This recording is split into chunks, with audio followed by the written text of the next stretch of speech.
In my previous life, Grace and I were classmates who went to the countryside together as young intellectuals. When we realized there was no hope of ever returning to the city, we decided to get married there.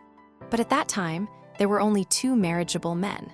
Grace chose to marry Jake, a minor, so she could live comfortably without struggling to earn labor credits, while I married a widower named Robert.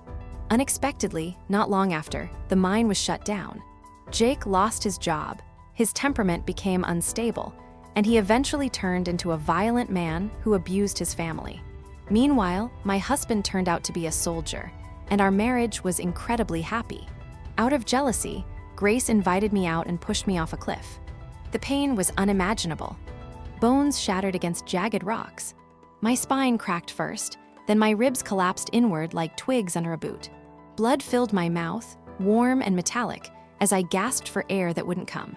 Above me, through a haze of red, I saw Grace's face at the cliff's edge, her expression frozen between triumph and horror as her own feet slipped on loose gravel.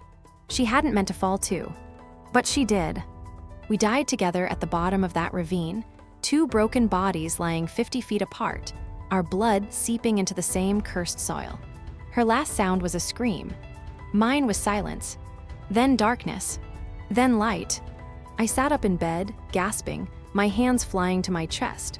No broken ribs, no blood, just the thin cotton blanket my mother had sewn for me before I left for the countryside.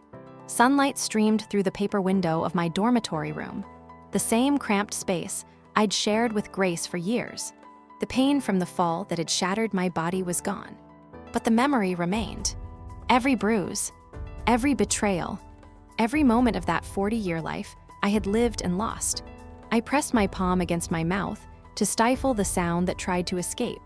Not a sob, not a laugh, something in between, the sound a person makes when they understand something impossible has happened.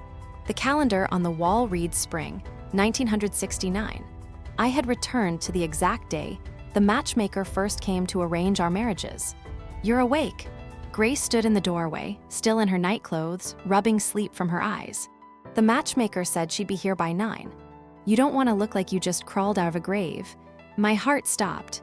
That voice, I knew that voice better than my own heartbeat. I had heard it whisper secrets to me in the dark. I had heard it laugh at my suffering. I had heard it snarl as 2 hands shoved me into empty air. But her words, "You don't want to look like you just crawled out of a grave," carried something beneath them. A test. A probe. I forced my face into a mask of sleepy confusion. "What time is it?" "Almost 8. "Hurry up." She turned away, but not before I caught the flash of something in her eyes. Calculation. Satisfaction. The look of someone who already knew exactly how this day would unfold. I knew that look too. I had seen it on her face 40 years ago, and I had seen it again right before she pushed me. She remembered. Both of us had been reborn. I dressed slowly, deliberately, letting my fingers trace the fabric of my clothes as if seeing them for the first time. A simple blue jacket, black cotton pants, braided hair. Nothing special, the uniform of every educated youth sent down to the countryside. But my eyes were different now.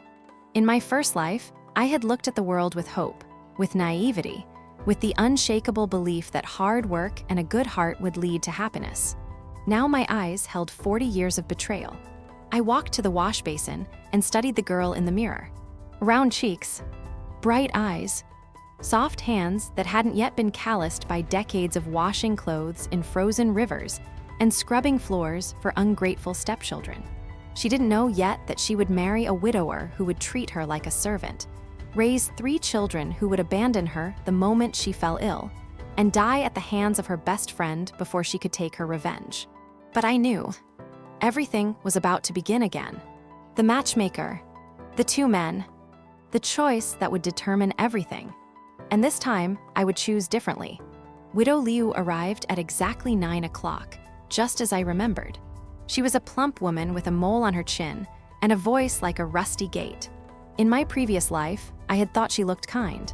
Now I saw her for what she was, a merchant trading in human desperation, selling marriages to the highest bidder. "Girls, girls," she called out as she entered the courtyard. "I've brought good news. The best news you'll hear all year. Grace emerged from her room like a butterfly from a cocoon. She had curled her hair with heated chopsticks and pinned a small red flower above her ear. Beet juice stained her lips. Powder dusted her cheeks. She looked beautiful. She always had. But I noticed something different. In my previous life, Grace had dressed plainly that day, pretending not to care. Now she had prepared. She knew what was coming. My heart confirmed what my instincts already suspected. Grace remembered everything. "Widow Liu," Grace said, her voice sweet as honey. "Please sit." "I'll make tea." "No time for tea, dear," the matchmaker said, but she sat anyway, settling onto the wooden bench with a satisfied sigh. "I've come straight from the mining town. 2 families, both looking for wives, both willing to pay handsomely." Grace and I exchanged a glance, or rather, Grace looked at me with an expression of practiced innocence, while I studied her like a hunter tracking prey. "The first is Jake Chen," Widow Liu continued. "Young man, only 22. Works in the coal mine. Steady income. Never married. His family's been saving for years. They can offer a generous bride price. 50 yuan in cash, plus pork and rice for the wedding feast. He's a miner, but don't let that fool you. The mine pays well, a miner. Just like before." "The second is Robert Lai," the matchmaker went on. "A bit older. 35. Widower. No children from his first marriage. His wife passed from illness 3 years ago. He's a soldier, stationed not far from here. Disciplined. Reliable. The bride price is smaller, 20 yuan, but military families have connections. A soldier. Just like before. Everything was exactly the same, except for what Grace and I knew. Grace spoke first, her voice full of fake concern. "Lily, the matchmaker said the miner has liked you for a long time. If you marry him, your life will be much more comfortable." I blinked my round eyes at her, feigning innocence. "But what about you? Do you really want to marry the widower? You're such a young woman." These words sounded like concern, but in truth, I was only trying to confirm whether she truly intended to make that choice in this life. She sighed, her shoulders drooping in a performance of reluctant acceptance. "What choice do I have? There are only those 2 men. We're women, aren't we? Don't we still have to rely on men? Lily, as long as you're happy, I'm happy." I smiled on the outside. Inside, I sneered. She really knew how to act like she cared. If in our previous life she hadn't invited me out and pushed me off that cliff, maybe I would have believed her. The matchmaker grew impatient.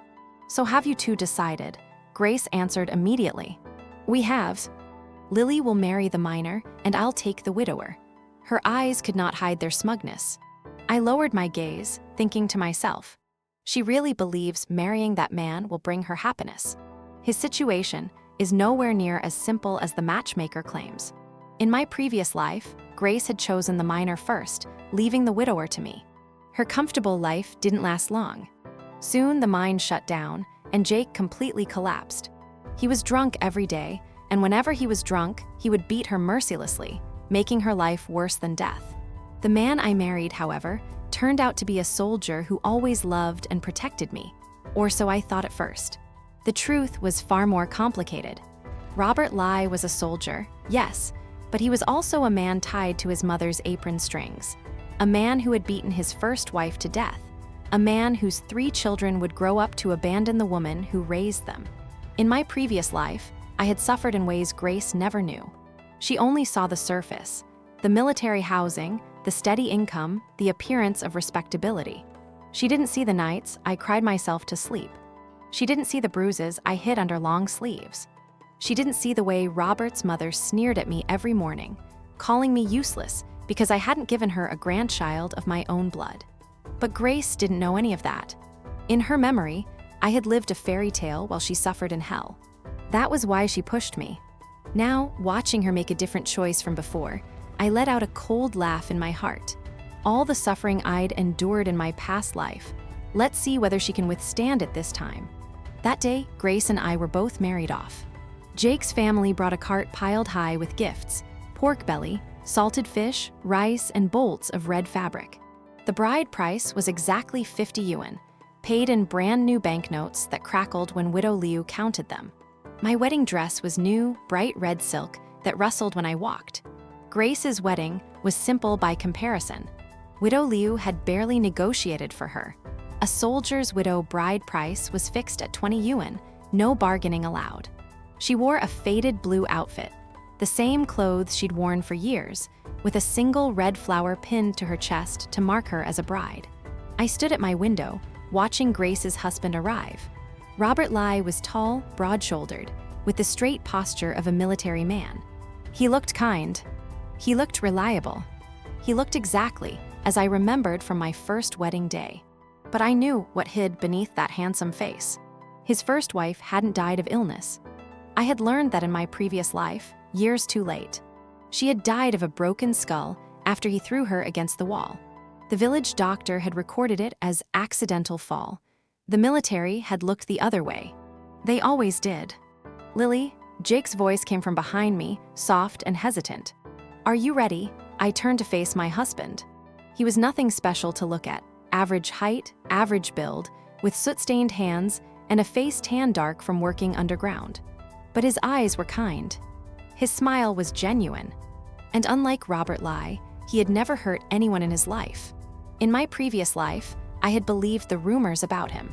Grace had painted him as a violent man, unstable and dangerous. But I had never seen that side of him.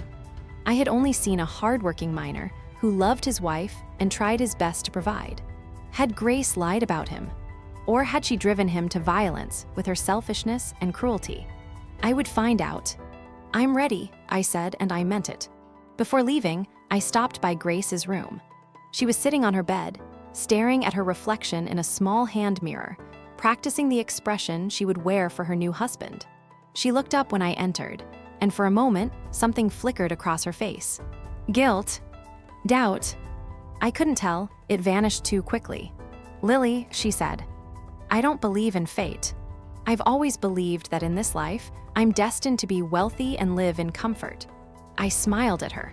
Grace, having ambition is good. Even the party teaches us that we must use our own hands to create wealth. She let out a mocking laugh. "Lily, you're still so naive." I didn't argue. I just turned and walked out the door, leaving her to her illusions. Jake was waiting for me outside, holding the reins of a cart decorated with red paper cutouts. When he saw me, his face broke into a smile so bright it nearly hurt to look at. "Come on," he said, offering me his hand. "Let's go home." Jake's house was small but clean. A single room with a king bed, a wooden table, and a stove for cooking. The walls were bare, except for a calendar and a faded portrait of Chairman Mao. Outside, the village was quiet, the only sounds coming from chickens scratching in the dirt and distant shouts from the mine.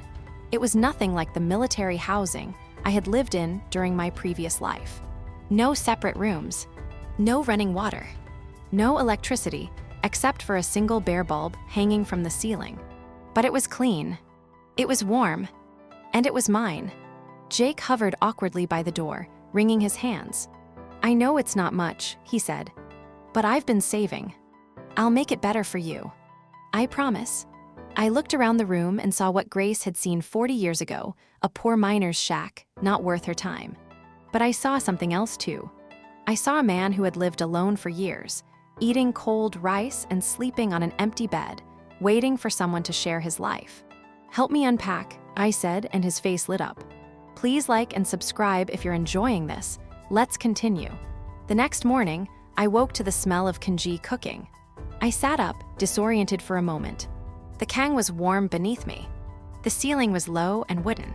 And Jake, my husband, was standing at the stove, stirring a pot with careful concentration. "You're awake." He turned when he heard me move, his eyes crinkling with that bright smile. "Go wash your face. Breakfast is almost ready."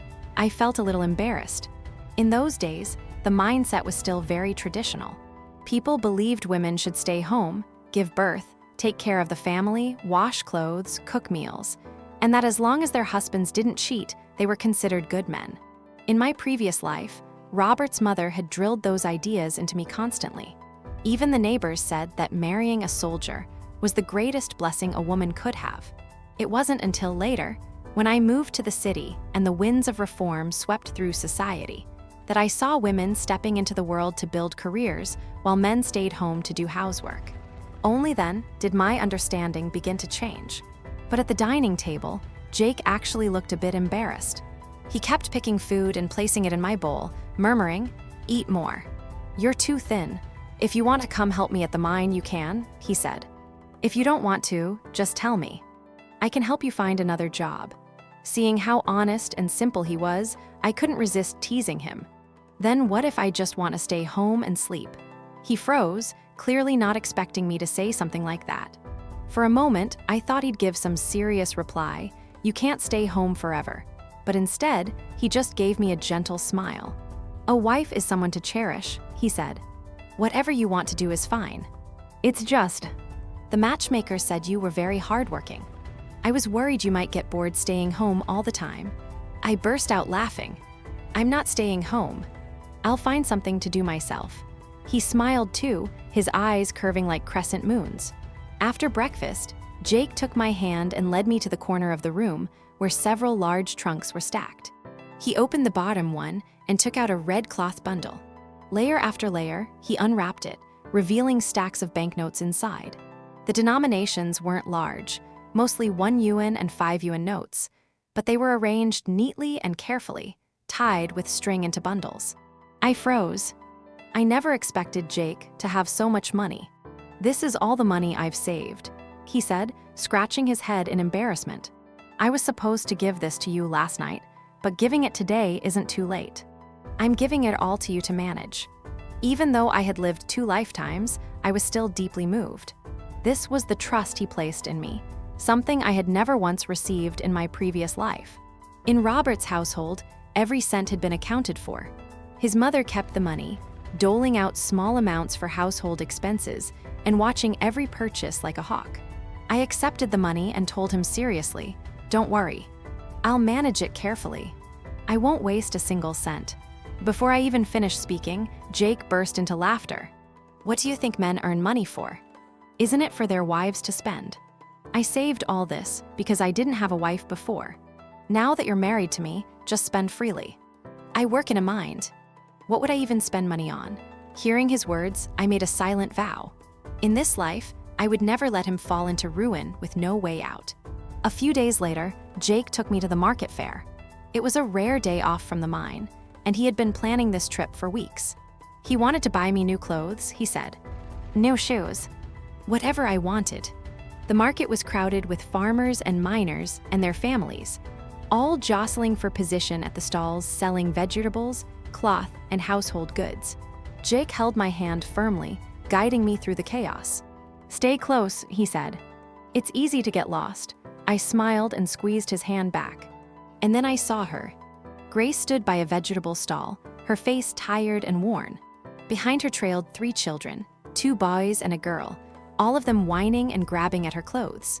"You're not our real mother," the oldest boy shouted. "You can't tell us what to do." The younger girl started crying. The other boy kicked Grace's leg. She gripped a few small bills tightly in her hand, her knuckles white. Her eyes lingered longingly at a clothing stall nearby, but she couldn't bring herself to buy anything for herself. At the same time, she refused to buy anything for the 3 children. The result was that the kids burst into tears, screaming in the middle of the street. "You evil stepmother! You won't buy us anything." Passers-by stopped to stare. Whispers spread through the crowd like wildfire. Grace, who had always cared about her pride, suddenly lost all face. She had no choice but to grit her teeth and agree to buy something for the children. A bag of candies that they snatched from her hands and ran off with immediately.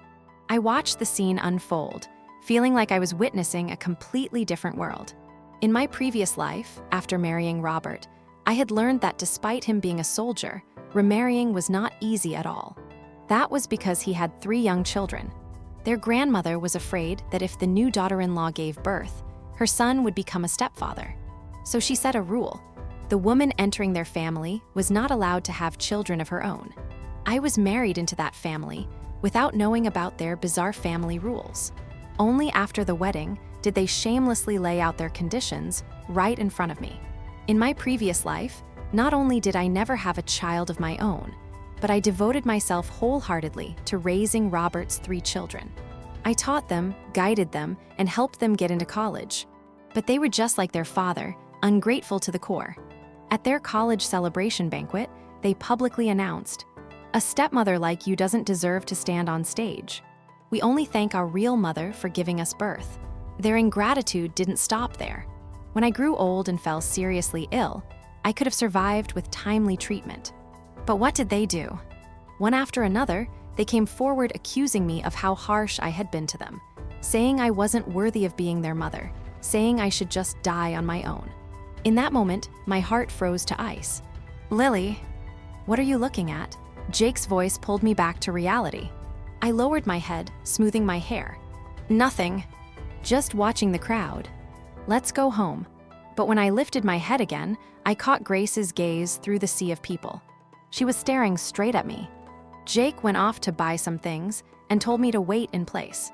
Not long after, Grace appeared before me, her expression dark and stormy. The 3 children were nowhere to be seen. She spoke first, her voice full of blame. "Lily, you didn't tell me Robert's 3 kids were this wild and unruly. Why did you warn me beforehand? And his mother, she's so old yet hasn't died, and she's fierce like a tiger. Why didn't you say anything?" Every word out of her mouth was an accusation. I pretended not to understand. "What are you talking about?" She studied my face, searching for any sign that I remembered the previous life. But I had learned to hide my thoughts long ago. After a moment, confusion slowly overtook her expression. "You really don't know?" she asked. I kept up the act and shrugged. "How would I know, Grace? We only heard whatever the matchmaker told us." She stared at me for a long moment, then seemed to accept my ignorance. Her expression shifted, revealing a hint of pride. "Those 3 children are from his previous wife," she said. "They may be naughty now, but they're really smart. The fortune teller said they'll grow up to hold high positions. When that time comes, I'll just sit back and enjoy the blessings. They'll take care of me when I'm old." "Really?" I feigned astonishment, then sincerely congratulated her. "Grace, you're truly blessed. 3 kids all at once without going through the pain of childbirth." She curled her lip, her eyes boring into me. "Lily, you'll have children someday too, but they definitely won't be as smart as mine." "Oh right, your husband works in a coal mine, doesn't he? That job is really dangerous. If something ever happened to him one day..." She stopped abruptly, pretending to look remorseful, though there wasn't a trace of guilt on her face. "Sorry, you know I'm straightforward by nature. I didn't mean anything else. I just want the best for you." After saying that, she gave a faint smile and turned to leave. I watched her back as she walked away, letting out a cold laugh. In this life, I wanted to see whether, without me tutoring them, without me supervising those 3 children every single day, they would still get into college or become officials like before. Grace thought that after being reborn, everything would unfold exactly the same as it once had. But how could the tides of the world remain unchanged? And how could insignificant people like us walk the same path again? I made it my business to learn everything about Grace's new household.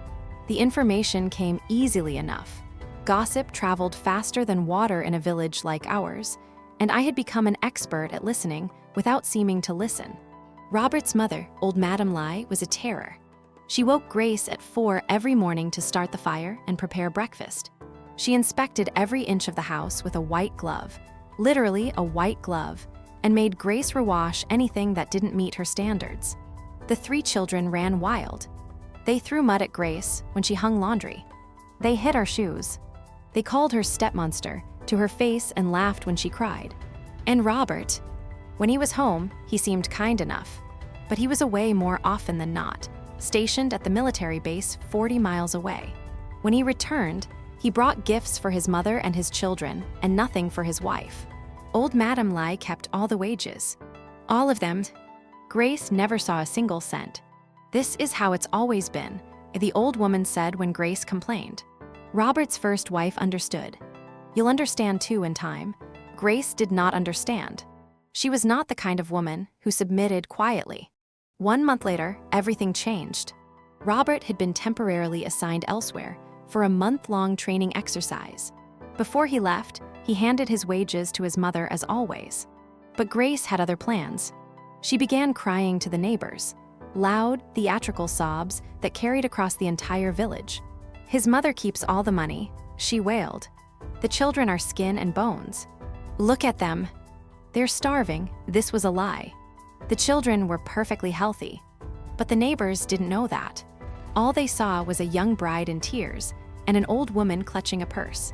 The gossip spread like wildfire. Within a week, Widow Liu herself came to mediate. Within 2 weeks, the village committee got involved. Old Madame Lai couldn't endure the shame. She surrendered the wages, the food coupons, and the meat coupons to Grace with shaking hands. "What will you do with it?" I asked Grace the next time I saw her at the market. She smiled, sharp and satisfied. "I'm going to enjoy my life," and she did. The very next day, she had a new dress custom made. Sky blue silk with white buttons, the most expensive fabric in the tailor's shop. She bought new shoes, new hairpins, new everything. The children, they got nothing. "Make them earn it," Grace said when I asked. "If they want something, they can be nice to me. That's how the world works." I said nothing. But I remembered how, in my previous life, I had fed those children with my own hands, clothed them with my own money, stayed up nights helping them with their homework. And they had thanked me by abandoning me when I was sick. Perhaps Grace's way was better. Or perhaps it would lead to an even worse end. Only time would tell. A few weeks later, Grace approached me again. This time, she didn't bother with pleasantries. "Lily, I had a dream," she said. "In it, you and I switched lives."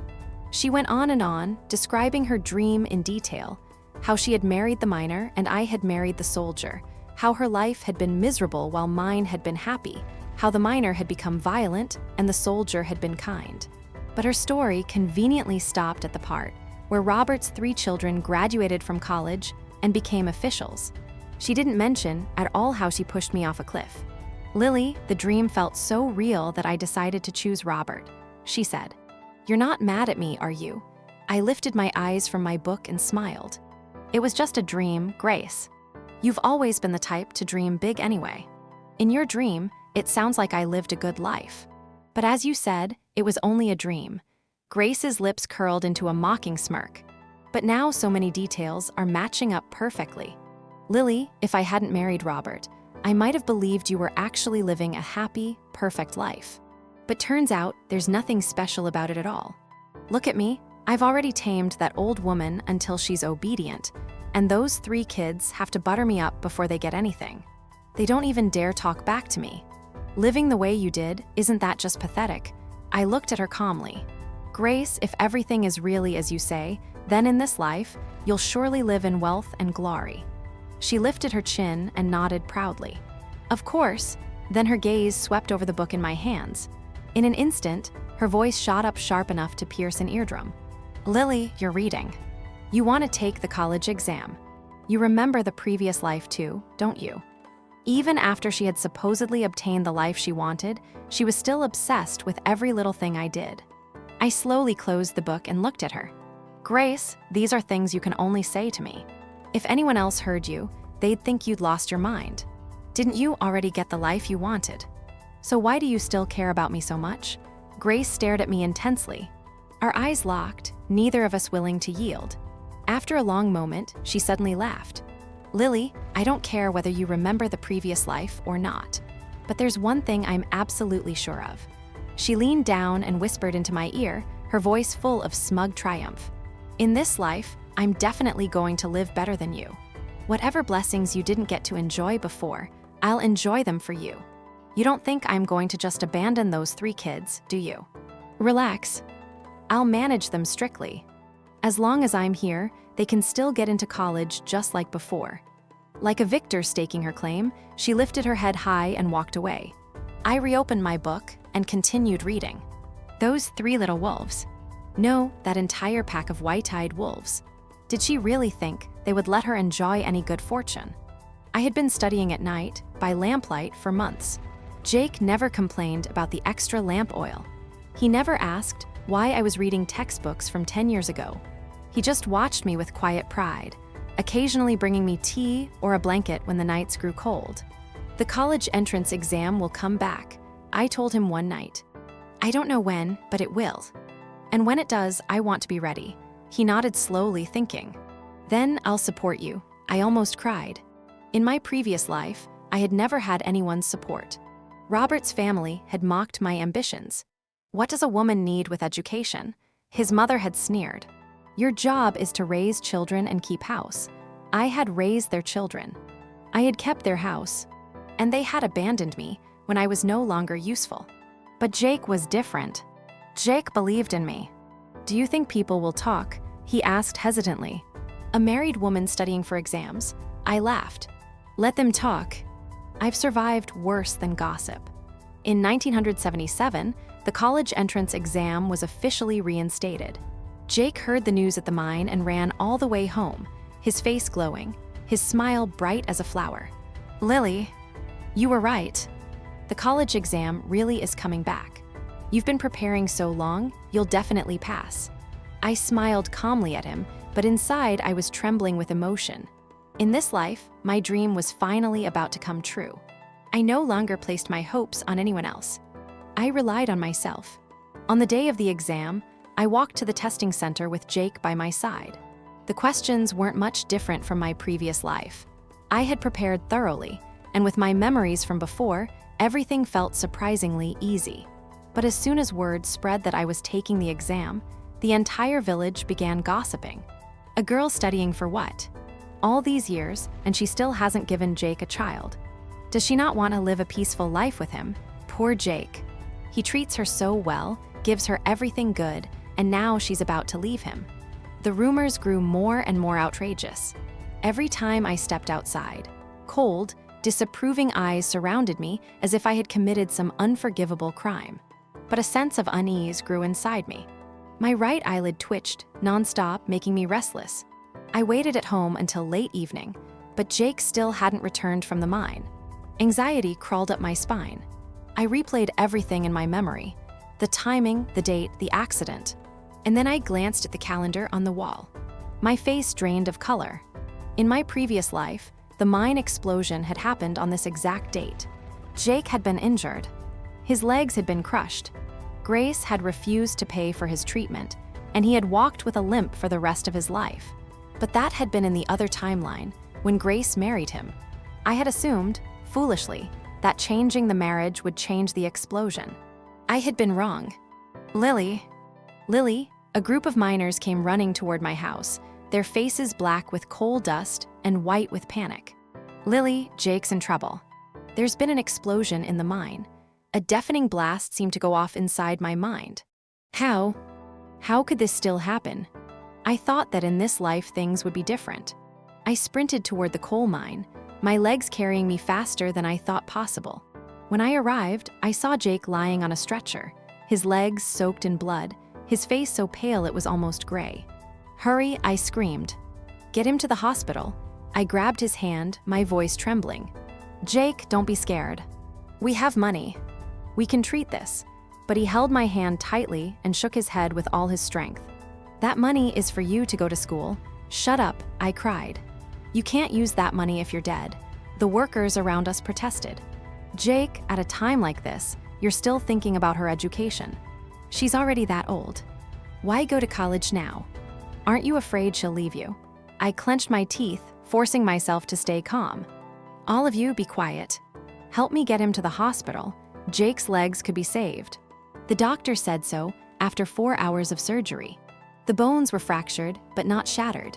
With proper care and physical therapy, he would walk again. The cost was 28 yuan, more than half of our savings. I paid it without hesitation. When Jake woke from the anesthesia, he clung to my hand, a tall, grown man quietly sobbing. Lily, you shouldn't sacrifice for me like this. I know what people are saying outside, but I'm scared too. I'm not good enough. I can't protect you. I gave him a gentle smile. Jake, sometimes we have to accept that everyone has moments of weakness, but you've already done the best you can. Now let me do the rest.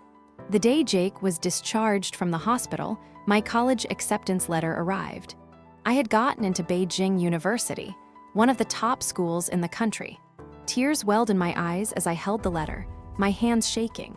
When I turned toward Jake, there was a flicker of gloom on his face before he suddenly said, Lily, let's get a divorce. You deserve a bigger future. Go to school and live your life well. His words made tears spill down my cheeks immediately. Jake panicked and tried to wipe them with his hand, but he was still in a wheelchair and couldn't reach me. I looked straight into his eyes, my voice hoarse with emotion. "Jake, have I ever said I looked down on you?" He shook his head. "Then, don't you ever say something like that again. For the next 2 months, focus on recovering. Then come to college with me." His eyes lit up, though hesitation lingered.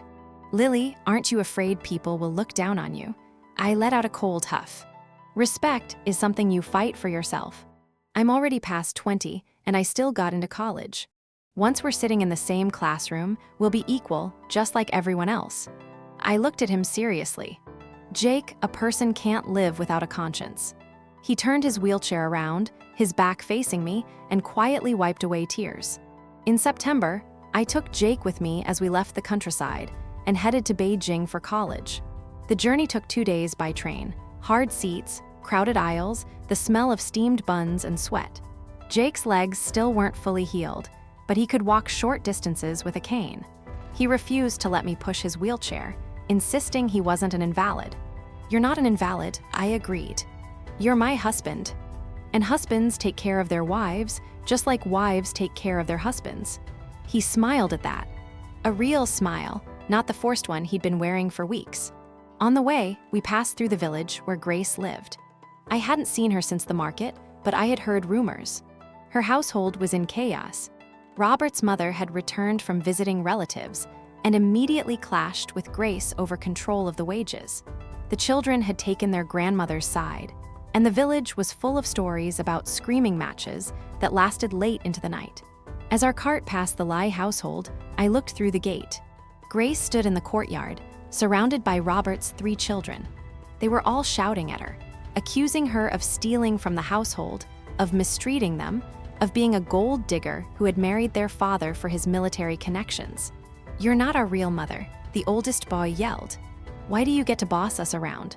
Robert's mother stood nearby, her face twisted with rage. "You dared hit my grandkids. Just wait till Robert gets home. He'll teach you a lesson."